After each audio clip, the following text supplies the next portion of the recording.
जी, नमस्ते। आज हम पढ़ेंगे द्वितीय आंग्ल मैसूर युद्ध। अंग्रेजों का मैसूर के साथ दूसरा जो युद्ध है, हमने प्रथम युद्ध तो आपको बता दिया, अब द्वितीय युद्ध आपको बता रहे हैं। हमने देखा है कि हैदर अली ने मद्रास की संधि की थी और मद्रास की संधि जो है अंग्रेजों ने बड़ी मजबूरी में की थी। ऐसा लग रहा था कि अंग्रेज मानो हैदर अली से ये याचना कर रहे हैं कि अब तो शांति की स्थापना हो, है ना। तो अब जो इस संधि के बाद हैदर अली को ये आशा थी कि अब तो शांति बनी रहेगी, किंतु ऐसा नहीं हुआ। 1769 के बाद हैदर और अंग्रेजों के बीच वापस मतभेद पैदा हो गया और 1780 में युद्ध आरंभ हो गया। और यह युद्ध जो है हैदर अली की मृत्यु तक चलता रहा था। और इस युद्ध के जो कारण थे वो ये थे कि सबसे पहला कारण है, मद्रास की संधि जब हुई थी तो उसमें ये वादा हुआ था, दोनों पक्षों ने यानी हैदर अली और अंग्रेजों ने एक दूसरे से वादा किया था कि वो एक दूसरे की जरूरत पड़ने पर सहायता करेंगे।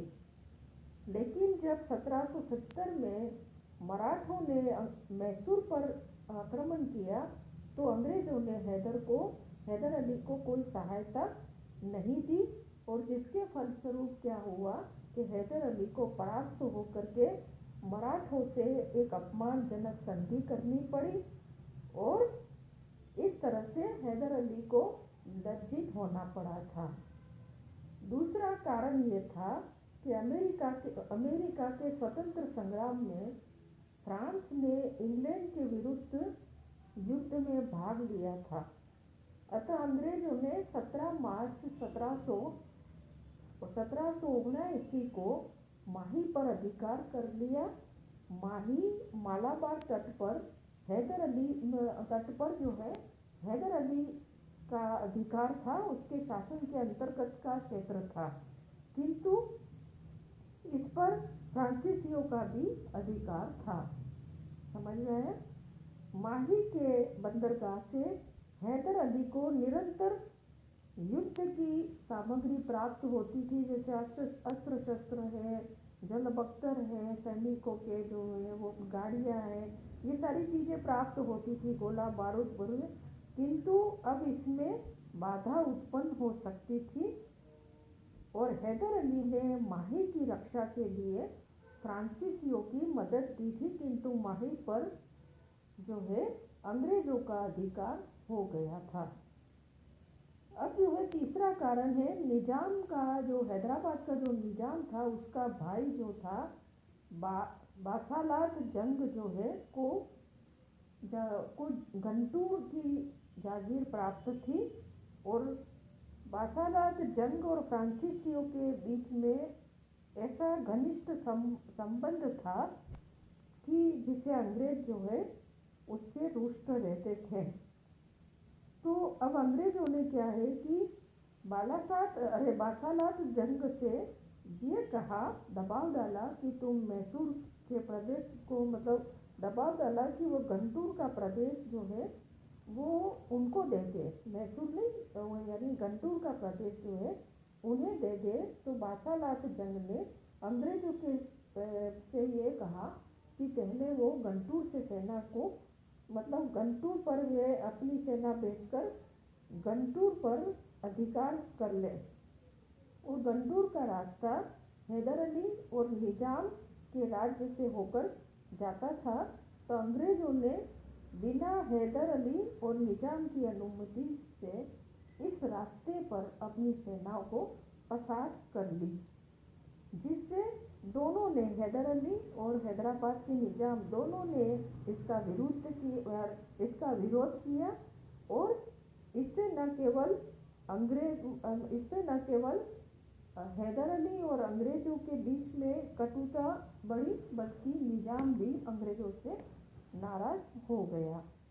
अब चौथा कारण जो है कि इस युद्ध के दौरान यानी कि द्वितीय आंग्ल मैसूर युद्ध के दौरान राघोबा जो था मराठा संघ में था, जो राघोबा से सूरत की संधि ये है वो अंग्रेजों ने 1775 ईस्वी में कर ली थी, जिससे आंग्ल मराठा युद्ध आरंभ हो गया और मराठे अंग्रेजों के विरुद्ध हैदर अली की सहायता प्राप्त करना चाहते थे।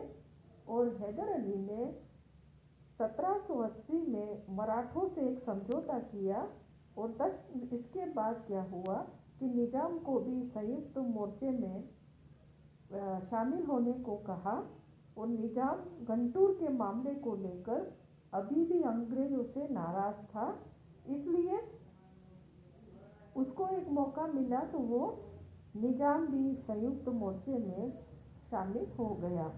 अब अंग्रेजों के विरुद्ध ये मोर्चा जो था वो अत्यंत ही शक्तिशाली दिखाई देने लगा, किंतु वारेन हेस्टिंग्स ने निजाम को गंटूर लौटाकर इस मोर्चे से इसे अलग कर दिया। जो संयुक्त मोर्चा बना था उससे निजाम को अलग कर दिया।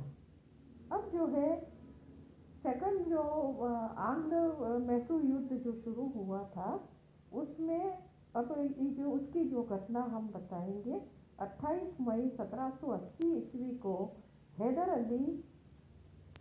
अली जो था वो श्रीरंगपट्टम के बाहर निकल करके बेंगलोर में अपनी सेना एकत्रित करके अंग्रेजों के ठिकानों पर धावा बोलना शुरू कर दिया।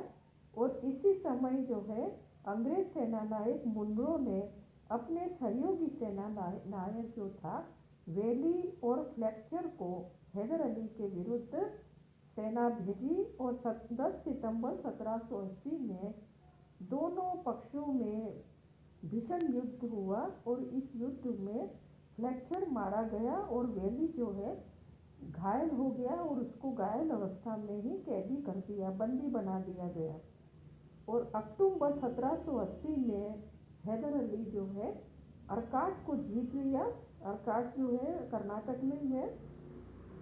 हैदर अली की इन विजयों से अंग्रेजों की जो प्रतिष्ठा जो है अब धूल धूसरित होने के कगार पर पहुंच चुकी थी। और वारेन हेस्टिंग्स और ने सर आयरकुट के नेतृत्व में एक और सेना हैदर अली के विरुद्ध भेजी और पोर्ट नोवो करके एक जगह है जहां पर आयरकुट ने हैदर अली को हराया।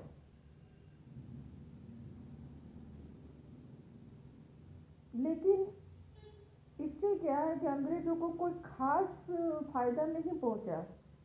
और आयरकुट के पास क्या है कि उस समय घोड़े भी नहीं थे इतने और रसद का भी अभाव था, तो इसलिए आयरकुट जो है मद्रास लौट आया और वहीं पे ही उसने त्याग पत्र दे दिया। लेकिन वापस अंग्रेजों ने उससे समझा बुझा करके उसको वापस हैदर अली के खिलाफ युद्ध करने को भेजा और 1721 में ये हैदर अली को बुरी तरह से पराजित किया और 2 जून 1782 को अर्नी स्थान पर वापस एक और युद्ध हुआ, लेकिन कोई नतीजा नहीं निकला। और इसी बीच मराठों ने अंग्रेजों के साथ 17 मई 1782 में सालबाई की संधि की, जैसा कि हमने पढ़ाया था आपको सालबाई की संधि। और अतः अब अंग्रेज हैदर अली के विरुद्ध अधिक प्रभावशाली ढंग से लड़ सकते थे, क्योंकि मराठे तो अब आ ही नहीं सकते थे उस संधि जो कर ली थी अंग्रेजों के साथ सालबाई की। तो अब जो है हैदर अली जो है वो अकेला पड़ जाए तो अंग्रेजों को और ज़्यादा फायदा हो सकता है।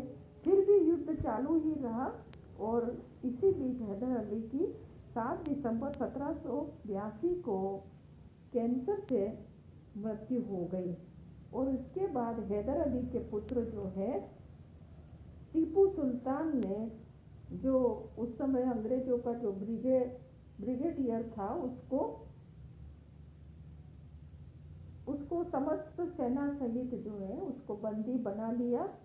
और 1783 ईस्वी में यूरोप में अंग्रेजों ने फ्रांसीसियों से जब संधि कर ली तो इस संधि के परिणाम स्वरूप अब फ्रांसीसियों ने टीपू सुल्तान को सहायता देना बंद कर लिया। अतः टीपू ने अंग्रेजों से मित्रता करना उचित समझा और उसने संधि करने के लिए कंपनी के संचालक मंडल ने भी उस समय ये सोचा था कि संधि हो जाए तो ठीक है।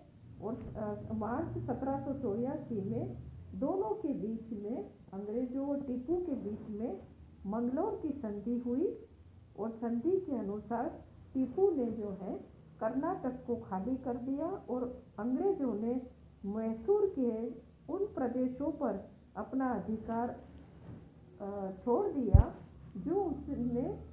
जो उन्होंने यानी अंग्रेजों ने युद्ध के समय हस्तगत किए थे। टीपू सुल्तान ने भी अंग्रेज युद्ध बंदियों को मुक्त करने का वादा किया। अंग्रेजों ने मैसूर में व्यापारिक एकाधिकार की मांग की, लेकिन टीपू जो है इसके लिए तैयार नहीं हुआ। इस प्रकार से जो दोनों के बीच में पक्षों में जो भी वार्तालाप और संधि हुई उससे शांति तो उस समय स्थापित हो गई। ठीक है बच्चों, थैंक यू।